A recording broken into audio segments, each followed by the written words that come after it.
오늘 주신 말씀은 시편 127편 1절과 2절 말씀 3절까지네요. 같이 봉독하죠. 여호와께서 집을 세우지 아니하시면 세우는 자의 수고가 헛되며 여호와께서 성을 지키지 아니하시면 파수꾼의 깨어있음이 헛되도다. 너희가 일찍 일어나고 늦게 누우며 수고의 떡을 먹음이 헛되도다. 그러므로 여호와께서 그의 사랑하시는 자에게는 잠을 주시는도다. 보라, 자식들은 여호와의 기업이요 태의 열매는 그의 상급이로다. 아멘. 헛됨과 복주심, 오늘 제목으로 말씀을 전합니다. 오늘 시편 127편을 읽었습니다. 이 말씀을 읽고 만약에 어떤 그림을 그린다면 어떤 그림을 그릴 수 있을까요? 이 말씀은 두 개의 그림이 떠오를 수 있습니다. 하나의 그림은 어떤 한 사람이 가족을 위해서 아침에 일찍 일어나서 직장에 가서 또 일의 현장에 가서 저녁 늦게까지 수고하고 힘을 쓰고 애쓰다가 집으로 돌아와서 자녀들과 함께 식탁을 합니다. 일반적인 가정의 일이죠. 하루 종일 수고해서 잠을 자야 되는데 잠이 오지 않습니다. 마음에 여러 가지 근심이 있겠죠. 일반적인 똑같은 가정인데 왜 그럴까? 모든 수고와 노력이 헛되다고 했습니다. 헛되다는 그림이죠. 또 다른 그림이 그릴 수 있어요. 역시 이 가정도 가족을 위해서 아침 일찍 나가서 직장에 나가서 저녁 늦게까지 수고하다가 집으로 돌아옵니다. 가족이 돌아와서 자녀들과 함께 식탁합니다. 온 가족이 둘러앉아서 함께하는 식탁은 정말 아름다웠습니다. 잠을 자는데 깊은 잠을 잡니다. 여호와께서 사랑하는 자에게 잠을 주듯이 정말 잠을 잤어요. 행복한 가족의 모습이었습니다.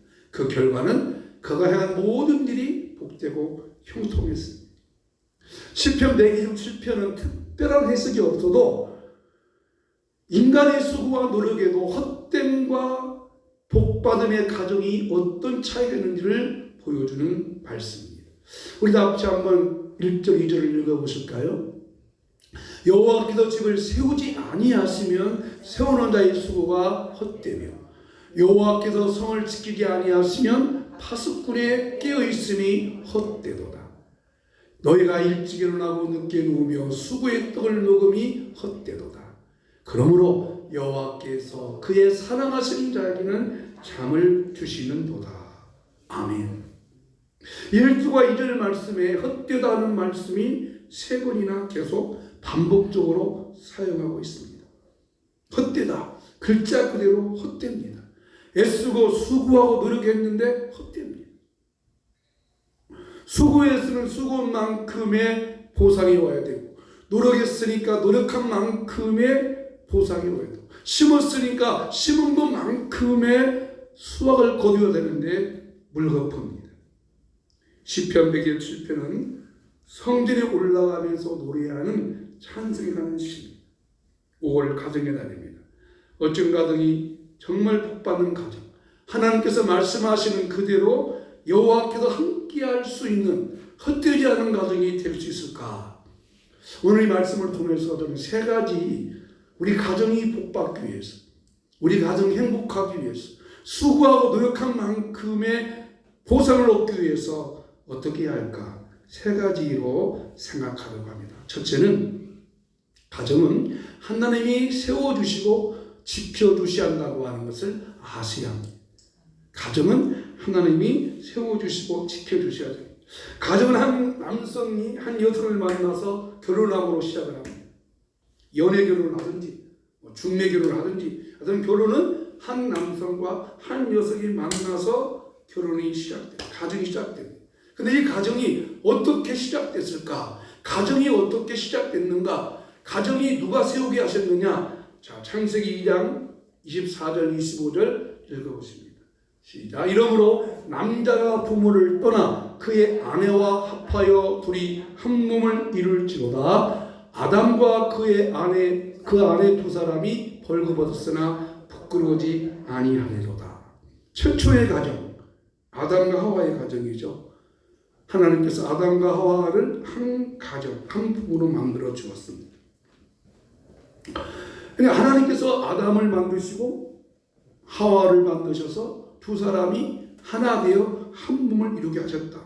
그러니까 최초의 가정은 하나님이 주제가 되셔서 아담과 하와가 가정을 이루도록 하여서 시작되었습니다. 즉 가정은 하나님이 세워주셨기 때문에, 가정은 하나님이 결혼을 시켜주시기 때문에 시작되었다 하는 것입니다. 여러분, 이것이 굉장히 중요합니다. 남자가 부모를 떠나서 한 몸이 이룰지라, 가정이 불신자든 그가 하나님을 안 믿든 어쨌든 간에 가정은 하나님이 만나게 했다는 겁니다. 이게 굉장히 중요합니다. 그러니까 가정은 하나님의 창조의 섭리에 의해서 가정이 이루어지는 것이지, 쟤들이 좋아가지고 만나가서 서로 사귀어보니까 좋아서 서로 사랑하니까 뭐 오빠 언니 하다가 오빠 하다가 만나서 결혼한 것이 아니라, 가정은 하나님이 세워주셨다. 이것을 기억해야 됩니다. 근데 여러분, 오늘 이 시대가 점점 악해지니까 이것을 인정하지 않습니다. 이게 시대의 악함, 이게 가정의 위기요 어려움입니다. 여러분 결혼식 가면은 뭘 느끼세요? 요즘 결혼식 가셔서 여러분 결혼식 가면 뭘 느끼세요? 주례가 있어요, 없어요? 주례가 없어요. 저들이 만나니까 그 가족이 결혼 하나의 이벤트야, 이벤트. 가정의 결혼은 정말 성결하고 거룩하고 언약에 의해서 이루어지는 결혼식이 아니라, 이 결혼은 그냥 이벤트야. 제가 한번 얘기한 것 같아요. 저희 그 처갓집에 그 조카에 하나 있는데 결혼식을 한다고 해서 갔어요. 고모는 저 조카 사랑하니라고 목사님이 있으니까, 고모부가 목사님이니까 축복기 들려하니까 싫대. 주례인과 싫대. 쥐들이 한대. 거기에 담임 목사님이 있는데 싫대야. 요즘에 결혼식이 그렇게 된다니까요. 심각한 문제잖아요. 여러분, 그가 하나님 믿든지 안 믿든지, 그가 불신자들에도 결혼은 어떻게 이루어지는 거예요? 둘이 좋아서 하는 것이 아니라 하나님이 결혼하게 하셨다. 이것을 기억해야 된다. 근데 지금 우리 젊은이들이 그 생각하나요? 왜 결혼해요? 둘이 좋아서 결혼하는 거죠. 둘이 좋아서 서로 만나고 사랑하니까. 사랑해서 결혼하는 것이 아니고 하나님이 하게 하셨다. 이게 굉장히 중요한 인식이에요. 하나님이 짝 지어주셨다. 하나님이 만나게 하셨다. 그래서 이것을 오늘 잘못된 생각을 하니까 하나님이 대상을 만나게 하고 하나님이 만나게 하신 것이지 지들이 찾아낸 게 아니라는 것이에요. 오늘 이것이 타락된 모습입니다. 여러분, 이 세상에 살면서 대부분 모든 것은 내가 선택을 하잖아요. 그죠? 내가 선택다. 그러나 절대로 내가 선택할 수 없는 두 가지가 있어요. 첫째는 뭐예요? 부모님을 내가 선택할 수 없어요. 부모. 그죠? 부모는 태어나니까 부모가 계셨지. 내가 부모 선택했어요? 또 하나의 선택은 뭐예요? 내가 남자냐 여자냐는 내가 선택하는 것이 아니라 이미 결정된 거예요. 그리고 결혼은 뭐예요? 한 남성과 한 여성이 만나서 결혼되는데, 지금은 뭐예요? 남성은 남자끼리, 여성은 여자끼리. 남성이 동물하고 여성이 동물하고. 또 요즘은 여성이요, 누구랑 결혼을 하면 인공지능, 로봇, 컴퓨터를 만든 로봇과 결혼해요. 심각한 문제죠? 하나님의 창조 질서를 파괴하는 거예요. 오늘 이것을 무시하고 있습니다. 이기 때문에 우리는 똑똑히 해야 합니다. 가정은 하나님이 세워주셨다. 이거 하시어주셔야 돼요. 혹시 여러분이 결혼식장에 가서 친척들 결혼식장에 가서 둘이 결혼하잖아요. 이렇게 결혼식 하면은 결혼줄이 없어도 꼭 그들에게 이 말을 꼭 해줘야 돼. 결혼은 둘이 만나서 좋아서 결혼한 게 아니다. 하나님이 결혼을 하도록 하셨다. 결혼의 시작이 누가 했어요? 하나님의 말씀이 의한 거예요. 그러니까 우리 모든 사람은 하나님의 섭리에 의해서 결혼하는 거예요. 이것을 인정해야 돼요. 여러분, 사람이 죽고요. 왜 죽어요? 나이가 차서 죽어요. 물론 죄 때문에 죽어요. 또 뭐 병들어 죽어요? 아니에요. 하나님이 너는 흙이니 흙으로 돌아가라. 이 기억해요. 하나님이 가정도 만드신 거예요. 하나님이 아담과 하와를 한 몸 되게 하셔서 둘이 한 몸이 되다 사람이 부모를 떠나서, 그러니까 가정은 부모를 떠나버리는 거예요. 떠나서 한 가정이 되고, 여기 재밌는 말이 있어요. 두 사람이 벌거벗으나 부끄러워하지 아니한다. 부끄러워하지 아니했대요. 이 부끄러워하지 아니했다는 말이 육체적인 부끄러움일까요? 아니, 이 말의 의미는 한번 같이 가정은, 참 부부는 숨김이 없어야 된다. 그렇습니다.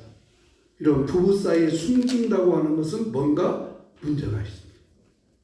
부부는 숨김이 없습니다. 가정은 아름다운 것입니다. 가정은 행복한 것입니다. 그 가정 안에서 부부의 숨김이 없습니다. 사랑으로 맺어진 가정입니다. 그런데 오늘날 이것을 인정하지 않습니다. 그러므로 오늘 다시 한번 시편 127절 말씀을 다시 한번 우리 신앙 고백으로 삼아야 됩니다. 같이 한번 읽어보십시다. 시편 127편 1절과 2절 말씀 시작. 여호와께서 집을 세우지 아니하시면 세우는 자의 수고 헛되며. 여기 집이 가정이죠. 가정은 하나님이 세워주셔야 되고, 또 여호와께서 성을 여호와께서 성을 지키지 아니하시면 파수꾼의 깨어있음이 헛되다. 성을 지킨다고 하는 것은 국가, 가정도 국가도 하나님이 세워주셔야 돼요. 이 시편 127편은 솔로몬의 시라고 되어 있습니다. 솔로몬이 이스라엘 백성들이 이제 성전에 예배하러 가면서 이 시를 고백한 거예요. 여호와께서 집을 세우지 아니하시면 세우는 자의 수고가 헛되며 여호와께서 성을 지키지 아니하시는 파수꾼의 깨심이 헛되도다. 이렇게 노래하면서 성전에 갑니다. 이것이 그들의 신앙 고백이 되었습니다. 오늘 여러분, 저와 여러분 마음속에 오늘 가정의 달을 맞이하면서 우리 마음에 다시 한번 신앙 고백을 하십시다. 한번 가십시다. 나의 가정은 하나님이 세워주시고 지켜주셔야 됩니다. 아멘. 그것이 우리의 가정에 대한 첫 번째 우리의 신앙 고백. 두 번째, 가정은 두 번째. 자, 하나님이 세우신 가정이 왜 흔들릴까요? 가정은 하나님이 세워주셨는데 왜 가정이 흔들리냐는 거지. 하나님이 세워주셨으니까 가정이 튼튼해져야 왜일까요? 그 이유를 성경에서 찾을 수 있습니다. 신앙고백을 했는데 왜 가정들의 위기가 왔을까? 창세기 3장 1절 말씀. 그런데 뱀은 여호와 하나님이 지으신 들짐승 중에 가장 강교하니라. 뱀이 여자에게 물어 이르되 하나님이 참으로 너희에게 동산 모든 나무의 실과 열매를 먹지 말라 하시더냐. 최초의 아담과 하와의 가정에 뱀이 찾아왔습니다. 뱀이 묻습니다. 하나님이 참으로 너에게 동산 모든 나무 열매를 먹지만 하시더냐? 여기 아주 중요한 교훈이 있습니다. 이 사탄이 개인 아담을 찾아온 것이 아니라 가정을 찾아왔습니다. 그러니까 인간의 죄는 개인이 시작된 것이 아니라 어디서 죄가 시작됐어요? 가정에서 죄가 시작됐습니다. 사탄은 아담 개인을 무너뜨리는 것이 아니고 아담과 하와의 가정을 파괴시켰습니다. 이게 참 심각한 것입니다. 우리는 흔히 생각할 때 아담이 죄를 졌다 생각해요. 사람이 죄를 짓다 생각하잖아요. 그죠? 죄는 사람이 짓죠. 근데 사람이 죄를 진 것이 아니라 누가 죄를 갖다 주었어요? 사탄이 어디에? 가정에. 이게 심각한 것입니다. 가정에 죄를 갖다 주었습니다. 사탄은 뱀으로 유장해서 하와에게 찾아왔습니다. 우리가 느끼는 뱀은 혐오스러운 동물이죠. 그러나 에덴 동산에서의 뱀은 혐오스러운 동물이 아니었습니다. 아담과 하와가 함께 친근했던 뱀이었습니다. 여러분, 뱀을 가지고 막 장난하고 노는 나라 어느 나라예요? 중동 지방은 뱀을 가지고 뱀을 요술 부르고 막 그러잖아요. 우리나라는 뱀이 혐오스러운 동물이지만은 중동 지방에서의 뱀은 굉장히 사람과 친근한 동물이에요. 오늘날로 말하면 우리나라 애견 뭐 개, 고양이 이렇게 하듯이 중동 사람들은 뱀을 갖고 살아요. 그런 사람이었어요. 근데 그 뱀이 뭐를 했어요? 하와한테 말을 했어요. 대화는 인격과 인격의 만남이에요. 여러분, 대화할 수 있는 피조물은 사람밖에 없어요. 여러분, 개가 하는 말 알아들어요? 근데 요즘 뭐 지혜로운 개도 사람이 막 알거든. 근데 대화라고 하는 것은 사람과 사람만 대화해야 되는데 사탄이 뱀으로 가장해가지고 하와에게 말을 걸었어요. 유혹했어요. 속였어요. 사탄이 가정을 무너뜨리려고 속이고 유전합니다. 여기에서 문제가 왔어요. 그래서 가정에 위기가 왜 왔느냐? 사탄이 가정을 파괴시켰습니다. 오늘날도 사탄은 가정을 파괴시키려고 호시탐탐 노려보고 있습니다. 그러므로 우리 가정을 지키기 위해서는 사탄의 유혹에 속지 말아야 할 줄로 믿습니다. 속지 말아야 됩니다. 흔들리는 가정, 왜 가정이 흔들리느냐? 죄 때문에 왔습니다. 여러분, 오늘 가정들이 많이 흔들린다는 것이 무엇일까요? 지금은 부모가 자식을 죽이는 시대가 됐어요. 그죠? 부모도 자식 죽이잖아요. 자식도 부모를 버리는 시대가 됐어요. 부부끼리도 서로 못 믿을 시대가 됐어요. 재산 때문에 법정 소송이 벌어져요. 그러므로 여러분, 이 가정이라고 하는 것이 오늘 죄를 갖다 주니까 이 죄 때문에 싸우게 되고 분쟁하게 되고 재산 때문에 법정 소송이 들어지고 법정 소송 때문에 서로 뭐 소송들을 부르고 할 때가 우리 지금 보고 있는 현실이지 않습니까? 재산도 자녀들에게 무조건 물려주는 것이 아니라고 저는 생각해요. 재산도 잘 물려줘야 돼. 재산을 물려주지 않고 내가 있는 재산이 얼마 있는데 그냥 이렇게 돌아가시잖아요. 그러면 그것이 이제 상속이 되잖아요. 자녀한테 자연히 상속이 되잖아요. 상속이 되면 엄청난 세금이 온답니다. 상속세가 엄청나네요. 그러니까 재산도 어느 있으면 자식한테 미리 물려준다든지 미리 이렇게 준다든지 또 아니면 잘 쓰셔야 돼요. 내가 있는 재산 내가 잘 써야지. 가만 꼬리까지만 갖고 있다가 그냥 내가 죽잖아요. 그러면 자식한테 상속되면 상속세가 엄청나네요. 여러분, 지금 우리 지금 현 정권의 그 세금 때문에 여러 가지 말이 있잖아요. 아무튼 가정이 오늘 위기가 왔습니다. 왜 위기가 왔어요? 죄 때문인데 꼭 기억하십시오. 사탄이 인간에게 죄를 심은 것이 아니라 어디다 심었어요? 가정에 죄를 심었다. 이거 아셔야 돼요. 그러면 이 가정이 어떻게 해야 됩니까? 흔들리는 가정, 위험한 가정 어떻게 해야 됩니까? 하나님께서 세워주셨습니다. 하나님께서 지켜주신 가정이 왜 흔들리고 왜 무너지고 있습니까? 죄 때문이라면 과연 어떻게 해야 다시 가정을 회복할 수 있겠는가? 세 번째 가정은 예수님이 다시 세워주셔야 합니다. 한가 잡사. 예수님이 우리의 가정을 세워주셔야 됩니다. 예수님이 가정을 다시 세워주셔야 됩니다. 여러분, 예수님이 첫 번째 가진 표적이 뭔가 아세요? 이죠. 예수님께서 첫 번째 가진 이죠 뭐였죠?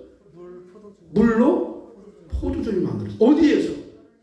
결혼식장에서죠. 자, 이게 굉장히 중요합니다. 왜 예수님께서 하필이면 첫 번째 표적을 결혼식장에서 물이 포도주를 만들어 주셨을까? 굉장히 의미가 있습니다. 표적이라고 하는 것은 이적하고는 달라요. 이적은 기적을 말해요. 인간이 할 수 없는 것. 이것이 이적인 기적인데, 표적은 그 표적을 통해서 무엇인가를 보여주는 상징성이 있어요. 그러니까 예수님께서 첫 번째 표적을 결혼잔치에서 물이 포도주게 하신 것은 무엇인가 그 의미를 주는 상징성이 있다 하는 거예요. 자, 요한복음 2장 11절 말씀 같이 읽어보겠어요. 자, 예수께서 이 첫 표적을 갈릴리 가나에서 행하여 그 영광을 나타내심에 제자들이 그를 믿으니라. 자, 첫 번째 표적 갈릴리 가나에서 시작되었습니다. 예수님과 제자들이 결혼식의 초님으로 초대받습니다. 결혼식에 참석한 손님들이 식사를 하고 신부 신랑을 축하하는데 결혼 축제하는 동안에 문제가 발생했어요. 손님들은 모르죠. 근데 문제가 발생했어요. 그게 뭐냐면 포도주가 다 떨어졌습니다. 이스라엘 잔치에서 포도주가 떨어졌다고 하는 것은 우리 전라도는 안 그렇지만 저 남도 사람들은 잔치에 꼭 있어야 할 게 뭐예요? 사막이죠. 사막. 그죠? 우리 전라북도는 뭐 그런 거 않잖아요. 그러나 이 전라남도 지방에 가니까 결혼식을 가더니 장례식을 가더니 홍어하고 그다음에 그 돼지고기하고 그다음에 거기 그렇게 새우도 나고 그건 꼭 있더만요. 그거는 절대 안 빠지더만요. 잔치 그거 지금 안 된다는 거예요. 그렇지만 마찬가지로 유대인들도 결혼식에서는 반드시 빠지면 안 될 것이 포도주. 이 포도주가 떨어졌다고 하는 것은 단순히 음식이 부족했다는 뜻이 아니고, 만약에 이 결혼식장에 포도주가 떨어지면 우리를 초청한 신랑 신부가 초청한 사람들한테 모독을 주는 거예요. 모욕을 주는 거예요. 아니 세상에 우리를 초청해 놨으면 음식을 줘야지. 어떻게 해요? 음식 모자라 버리잖아요. 굉장히 기분 나쁘잖아요. 초대해놓고 그러잖아요. 여러분 결혼식장 초대해서 이제 갔어요. 갔는데 음식이 다 떨어졌어. 그래가지고 보니까 다 이렇게 뭐라고 말해요. 그냥 좀 찌끄러기만 남았어요. 그럼 기분 좋아요, 나빠요? 얼마나 나빠요? 굉장히 나쁘잖아요. 마찬가지로 이 결혼잔치 포도주가 떨어졌다고 하는 것은 굉장히 모독을 주는 거예요. 큰 위기가 왔죠. 근데 이 위기의 상황을 어떻게 해결합니까? 마리아가 급히 예수님께 요청을 하죠. 마리아는 어떻게 알았을까? 마리아가 포도주가 떨어진 것을 알다고 하는 것은 마리아는 손님이 아니고 그 결혼잔치의 핵심인 아마 주방의 모든 걸 관리하는 주방장이 됐든지 그러지 않을까 생각이 갑니다. 그래서 이 마리아가 예수님한테 예수 포도주가 떨어졌다라고 하니까 예수님께서 그것이나 무슨 상관이 있습니까? 그렇죠. 아니 손님으로 초대한 예수님하고 포도주 떨어진 것은 뭔 관계예요? 포도주 떨어지면 그 사람들이 알아서 해결해야지 왜 그걸 예수님에까지 가서 말을 하냐고요. 그러나 마리아가 그렇게 말한 것은 굉장히 의미가 있어요. 왜 그랬을까? 마리아가 생각하기를 예수님은 포도주가 떨어진 것도 해결할 수 있으리라고 믿었습니다. 이게 중요합니다. 마리아는 예수가 자기 아들이지만 이 아들은 내가 낳은 아들이지만 내 아들이 아니라 하나님의 아들이다 라고 하는 것을 알았습니다. 여러분 마리아와 같은 그런 믿음이 여러분 가운데 있기를 축복합니다. 그래야 가정이 회복됩니다. 아무리 어렵고 힘들지만은 아무리 가정이 어렵고 힘들고 어렵고 내가 큰 풍파 환난이 왔지만은 마리아처럼 예수님은 능히 이것을 할 수 있다라고 하는 강력한 믿음이 여러분에게 임하기를 예수 이름으로 축복합니다. 그래서 예수님께 가서 포도주가 없다고 말을 했습니다. 결국 예수님은 그 가나온 잔치에서 떨어진 포도주를 풍성하게 함으로 이 가정의 첫 출발한 가정의 위기를 모면하였습니다. 여러분 이 첫 출발한 가정이 얼마나 참 낭패잖아요. 여러분의 자녀의 결혼 생각한다고 생각해봐. 요즘 결혼식이 이게 코로나 때문에 많이 초청 많고 하지만은 한번 생각해봐. 첫 출발의 가정인데 첫 출발의 가정에 대한 음식이 모자라가 소된다면 얼마나 그게 혼주도 참 미안하고 설랑 친구도 미안하고 그런 자리인데 이 첫 출발의 가정 예수님께서 모자란 포도주를 채워 주셨습니다. 그럼 그 의미가 뭘까? 예수님께서 이 포도주를 채워주신 것이 어떤 의미가 있을까? 첫째는 한번 가봅시다. 예수님은 물을 가지고 포도주를 만들었다. 물을 가지고 포도주를 만들었습니다. 예수님께서 하인들한테 그랬죠. 저 항아리에 물을 채우시오. 근데 그 항아리 채우는 항아리는 모자라는 포도주통 항아리가 아니라 유대인들이 입장할 때 손을 씻는 돌 항아리 6에다가 물을 채우려 하겠습니다.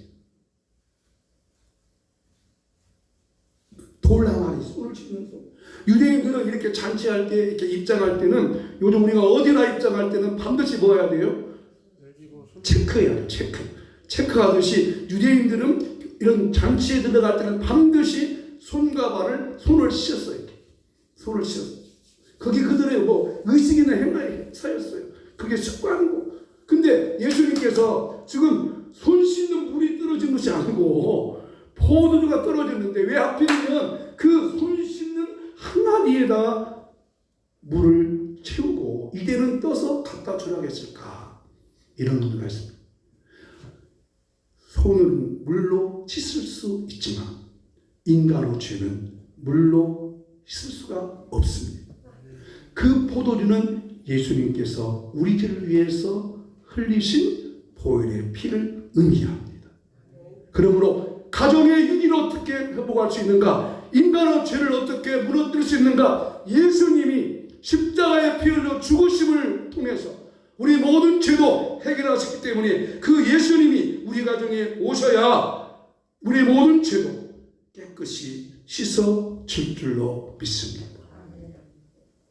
두 번째, 하인들은 예수님이 시키는 대로 그대로 행하였습니다.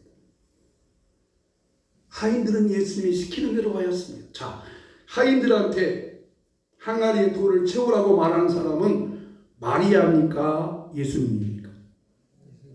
네? 그럼 예수님은 지금 이 결혼잔치의 신분이 뭐예요? 손님이에요. 그러면 하인들은 손님만을 드려야 돼요? 그 주방 책임진 마리아 말을 드려야 돼요? 예수님 손님 말을 들을 필요가 있어요? 없어요? 없어요. 그러면 하인들이 그럴 때 아니면 당신은 손님인데 우리한테 뭐 하라 마라 하냐? 그러잖아요. 그래서 마리아가 그렇게 말하잖아요. 너희에게 무슨 말씀을 하시는지 그대로 하라. 그래서 하인들은 예수님의 말씀을 주인이 시키는 말로 알고 그대로 순종하였을 때 물이 변하여 포도주가 되었다면 오늘 저와 여러분들이 하나님께서 내게 말씀하시는 것 무엇이든지 그대로 행하면 가정도 회복되고 우리 삶도 회복되고 풍성한 은혜가 임할 줄로 믿습니다. 세 번째, 예수님께서 만드신 포도주는 어떤 포도주였느냐? 지금까지 한 번도 맛보지 못한 포도주였습니다. 그 요한복음 2장에 보면 그런 말이 나와요. 요네장이 포도주 맛보고 나더니 맛을 볼게요. 진짜 포도주 맛이 어떤지. 이 물이 지난주보다도 다르네. 일반적으로 사람들은 포도주를 처음에는 질이 좋은 A급 포도주를 주고 시간이 많이 흘려서 좀 해량이 되면은 C급, D급 포도주를 준다는 거예요. 포도주 급이 있잖아요. A급, B급, C급. 근데 이 포도주는 분명히 한 번도 맛을 보지 못한 포도주였대요.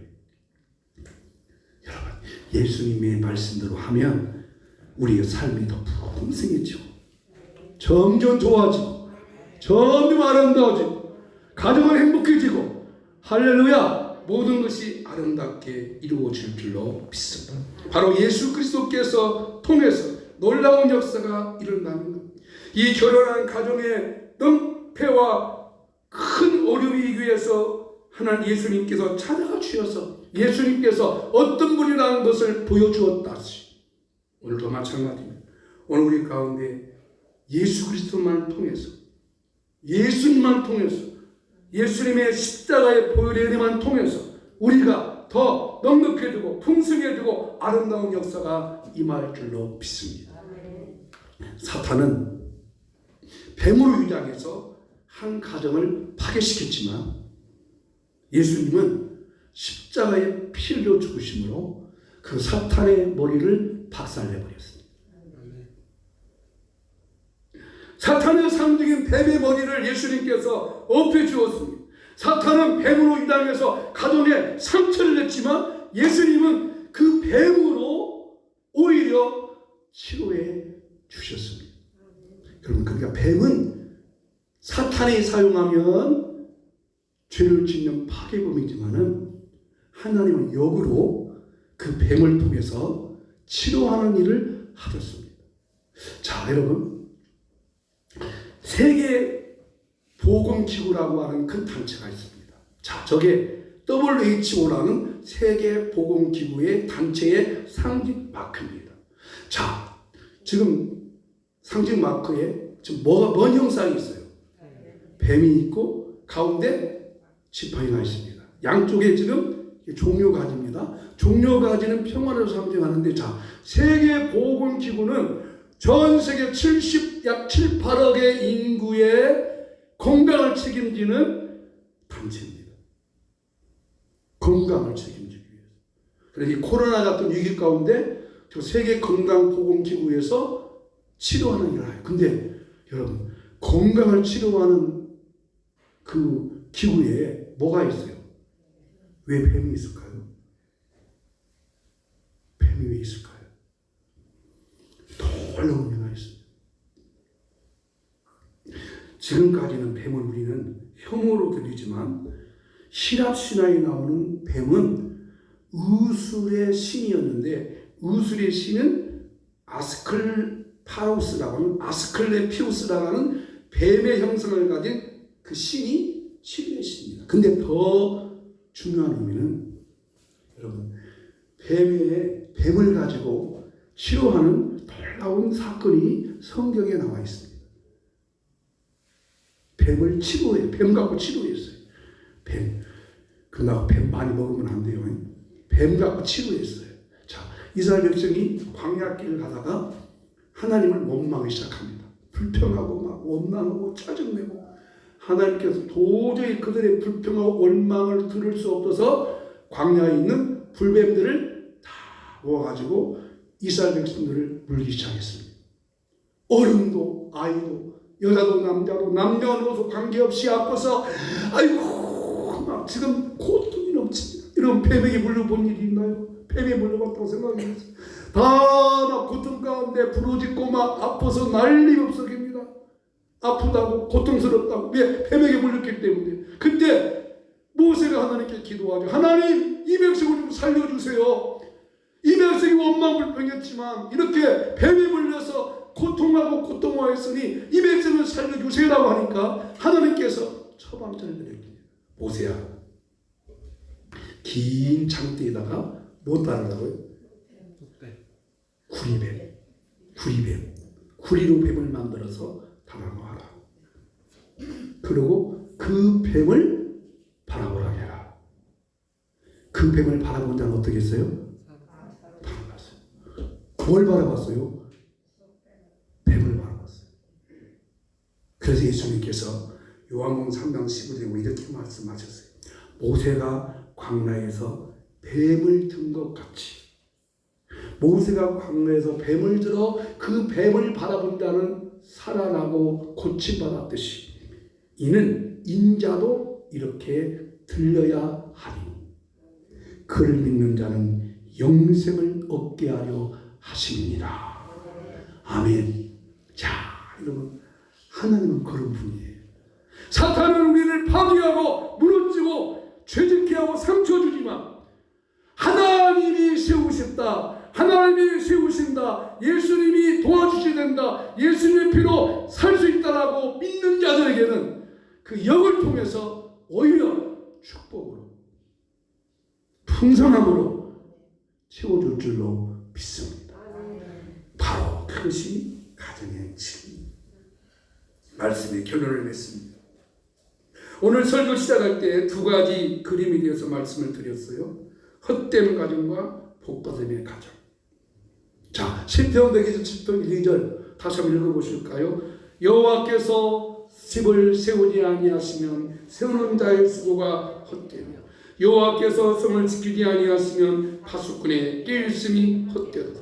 너희가 일찍 일어나고 늦게 누우며 수구의 떡을 먹음이 헛되도다. 그러므로 여호와께서 그의 사랑하신 자에게는 잠을 주시는도다. 아멘. 헛되지 않은 삶, 가정은 하나님이 세워주셨다. 그러나 예수님이 다시 회복해 주셔야 된다. 고백할 때 그렇게 될 줄로 믿습니다. 저는 컴퓨터 작업을 많이 합니다. 글쓰기를 많이 하기 때문에 컴퓨터에 이렇게 다 저장해요. 이 설교도 다 작성해서 저도 이렇게 커피 갖고 있잖아요. 근데 이럴 때가 있어요. 열심히 다 이렇게 작성해가지고 설교다 만들었는데 버튼 하나 잘못 눌러가지고 삭제된 거예요.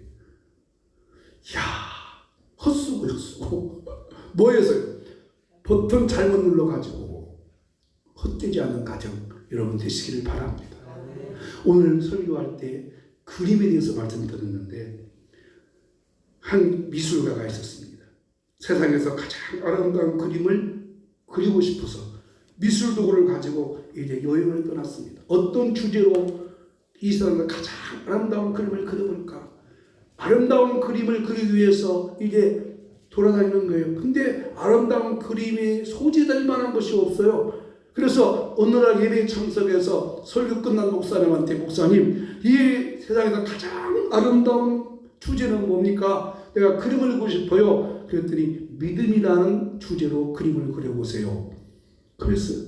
근데 믿음이라는 그림을 그리려고 해도 별로 흡족이 안 돼요.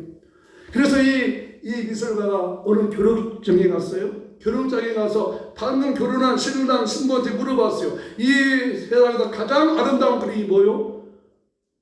신랑 신부가 그리 사랑하며 사는 것이죠. 그렇지만 사람도 그런 것 같지만 별로 마음에 들지 않아요. 또 이제 전쟁을 많이 겪었던 어느 군인한테 물어봤어요. 이 세상에서 가장 아름다운 그림이 뭘까요? 어떤 주제일까요? 그럼 전쟁이 오면 평화로운 시대죠. 그러나 이 미술가는 믿음도 사랑도 평화도 그림을 그려야겠지만 그렇게 마음이 내키지 않았습니다. 그는 아무 주제도 이렇게 찾지 못하고 집으로 돌아왔습니다. 무거운 말걸음에 향하여 집을 돌아와서 배를 띵동 누르자 누구세요? 하면서 아이들의 소리가 났어요. 문을 열고 들어가니까 아빠! 하면서 아이들이 아빠를 품어안은 거죠. 주방에서 식사를 준비한 아내는 여보 오늘 하루 수고했군요 라고 하면서 그 부인이 자기를 맞이하고 이제 식탁에서 함께 식사하는데 이 사람이 딱 손을 쳤어요. 하하, 여기구나. 여기가 어디예요? 여기가 어디예요? 우리 가정. 우리 가정. 우리 가정이 가장 행복한 모습이구나. 그리고 그는 그 그림을 그리고 그 밑에 우리 가정이 가장 행복하다. 나의 가정 여기 있구나라고 그림을 그렸다고 합니다. 여러분, 가정을 한 글자로 말하면, 가정을 한 글자로 말하면 한번 가봅시다. 꿈입니다. 가정은 꿈을 꾸는 것입니다. 자녀에게 꿈을 심어주고 부모가 자녀에게 꿈을 심어줍니다. 가정은 한 글자로 말하면 꿈이에요. 두 자로 말한다면 가정은 뭘까요? 사랑. 가정은 부부가 사랑하고 자녀가 부모를 사랑하고 부모와 자녀를 사랑합니다. 세 글자로 말한다면 가정은 한 같이 합시다. 안식처입니다. 가정은 안식처입니다. 열자로 말한다면 같이 합시다. 보시기에 심히 좋았더라. 보시기에 심히 좋았더라 몇 자요? 보시기에 심히 좋았더라 몇 자. 가정은 한 자로 말한다면 꿈이고 두 자로 말한다면 사랑이고 세 자로 말한다면 안식처이고 열 자로 말한다면 보시기에 심히 좋았더라. 여러분이 그런 가정 되기를 주님으로 축복합니다. 고마워라 하루에 예수만 섬기는 우리 가정. 할렐루야. 이런 가정이 저와 여러분의 가정이 되기를 예수 이름으로 축복합니다.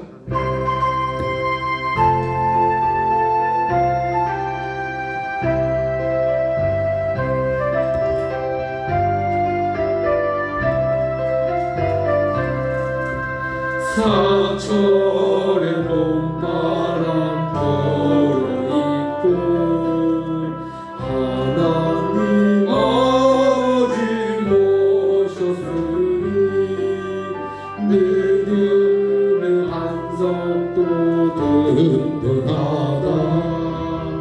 우리 집 즐거운 동산이라 고마워라 임마누엘. 예수만 섬기는 어린 집 고마워라 임마누엘. 복되고 즐거운 하루하루 거의 우리 거의 신고 텅빈 사랑에 멈춰있고 기쁨과 서름도 같이 하니 한간에 초가도 천국이라. 고마워라 임마누엘. 예수만 섬기는 우리 집 고마워라 임마누엘. 복되고 즐거운 하루하루 아침과 저녁에 수고하여 다같이 일하는 온 식구가 한 상에 둘러서 먹고 마셔 여기가 우리의 낙원이라. 고마워라 임마누엘. 예수만 섬기는 우리 집 고마워라 임마누엘. 복되고 즐거운 하루하루. 이 시간 기도할 때 이런 가정 되기 달라고 기도합시다. 하나님, 우리 가정을 세우시고 지켜주시고 오직 임마누엘 가정이 되게 해주십시오. 예수님의 보혈로 날마다 깨끗게 해주십시오. 감된 같이 기도합니다. 사랑하시고 자비하신 아버지, 최초에 하나님께서 가정을 만들어 주셨습니다. 가정은 하나님이 세워주심으로 시작된 것이지 서로 좋아서 사랑해서 만나서 가정을 이룬 것이 아님을 알게 하여 주시옵소서. 우리 가정이 복되고 즐거운 가정이 되기를 소원합니다. 하나님이 함께하는 가정, 하나님이 세우시는 가정, 날마다 예수님이 도우시고 용서하시고 새롭게 하시고 깨끗게 하는 가정이 되기를 소원합니다. 우리 가정들이 복되고 즐거운 가정 되게 하시고 우리 부모님들, 우리 어린 자녀들, 우리의 손자 손녀들이 다 하나님을 섬기며 예수를 섬기는 가정 될 수 있도록 주여 축복하여 주시옵소서. 이 땅의 가정들이 어려움을 많이 당합니다. 무너지고 있습니다. 흩어지고 있습니다. 그리 동성애로 인하여서 많은 젊은이들이 하나님 아버지 한 남자 한 여성이 아니라 남성끼리 여성끼리 동성애하는 이 억한 세대가 되었사오니 주여 이사와 민족을 용서하시고 깨끗게 하시고 회복해 주시옵소서. 하나님 아버지, 오늘 가정에 대한 말씀을 새롭게 들었습니다. 여호와께서 세워주시는 가정, 여호와께서 지켜주시는 가정, 그래서 우리가 일찍 일어나고 늦게 누우며 모든 것이 헛되지 않은 가정 되기를 소원합니다. 우리 성도의 가정을 이렇게 회복해 주시옵소서. 하나님, 약함 속에 강건함을 주시고 육체의 연약함 속에 치료를 주시고 회복하여 주시옵소서. 예수님이 십자가에 피 흘려 죽으심은 우리 모든 질병도 고쳐주신다고 약속하셨사오니 그 피로 고쳐주시고 치료하시고 회복해 주시옵소서. 육체의 기능을 회복해 주옵소서. 신경 조직과 관절 조직을 회복해 주시옵소서. 건강케 하시옵소서. 소화 기능과 신경 조직 기능이 회복되게 하여 주시옵소서. 손발 절리는 거 고쳐 주시옵소서.